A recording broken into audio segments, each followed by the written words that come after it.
ಧಾರವಾಡದಲ್ಲಿ ಹೈಕೋರ್ಟ್ನಲ್ಲಿ ನಾರಿ ಶಕ್ತಿಯರದ್ದೇ ದರ್ಬಾರು. ಹೈಕೋರ್ಟ್ನಲ್ಲಿಂದು ಮಹಿಳಾ ನ್ಯಾಯಾಧೀಶರಿಂದಲೇ ಕಲಾಪ. ಧಾರವಾಡ ಹೈಕೋರ್ಟ್ನಲ್ಲಿ ನಾರಿ ಶಕ್ತಿಯರ ದರ್ಬಾರ್. ಹೈಕೋರ್ಟ್ನಲ್ಲಿಂದು ಮಹಿಳಾ ನ್ಯಾಯಾಧೀಶರಿಂದಲೇ ಕಲಾಪ.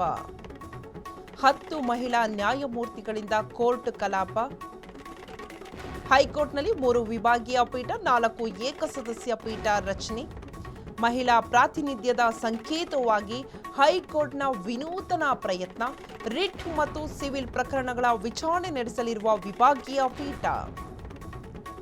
ಧಾರವಾಡದ ಸ್ಪೆಷಲ್ ಅಂತ ಹೇಳಿದ್ರೆ ಧಾರವಾಡದ ಹೈಕೋರ್ಟ್ನಲ್ಲಿ ನಾರಿಯರದ್ದೇ ದರ್ಬಾರು. ಬಿಕಾಸ್ ಮಹಿಳಾ ನ್ಯಾಯಾಧೀಶರಿಂದ ಕಲಾಪ ಸ್ಟಾರ್ಟ್ ಆಗಿದೆ. 10 ಜನ ಮಹಿಳಾ ನ್ಯಾಯಮೂರ್ತಿಗಳಿಂದ ಕೋರ್ಟ್ನಲ್ಲಿ ಕಲಾಪ ನಡೆದಿದೆ. ಹೈಕೋರ್ಟ್ನಲ್ಲಿ 3 ವಿಭಾಗೀಯ ಪೀಠ, 4 ಏಕಸದಸ್ಯ ಪೀಠ ರಚನೆಯನ್ನ ಮಾಡಿದ್ರು.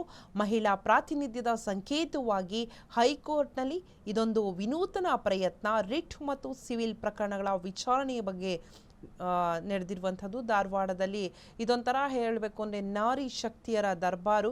ಮಹಿಳೆಯರು ಅಂತ ಹೇಳಿದ್ರೆ ಏನು ಬೇಕಾದರೂ ಮಾಡ್ತಾರೆ. ನಾರಿ ಶಕ್ತಿಯನ್ನು ತೋರಿಸಿದ್ದಾರೆ ಧಾರವಾಡದ ಮಹಿಳಾ ಮಣಿಗಳು. 10 ಜನ ಮಹಿಳಾ ನ್ಯಾಯಮೂರ್ತಿಗಳಿಂದ ಕಲಾಪ ನಡೆದಿದೆ. ಸೊ ಮಹಿಳಾ ಪ್ರಾತಿನಿಧ್ಯದ ಸಂಕೇತವಾಗಿ ಇದೊಂದು ವಿನೂತನವಾಗಿ ಪ್ರಯತ್ನವನ್ನು ಮಾಡಿದ್ದಾರೆ ಧಾರವಾಡದಲ್ಲಿ.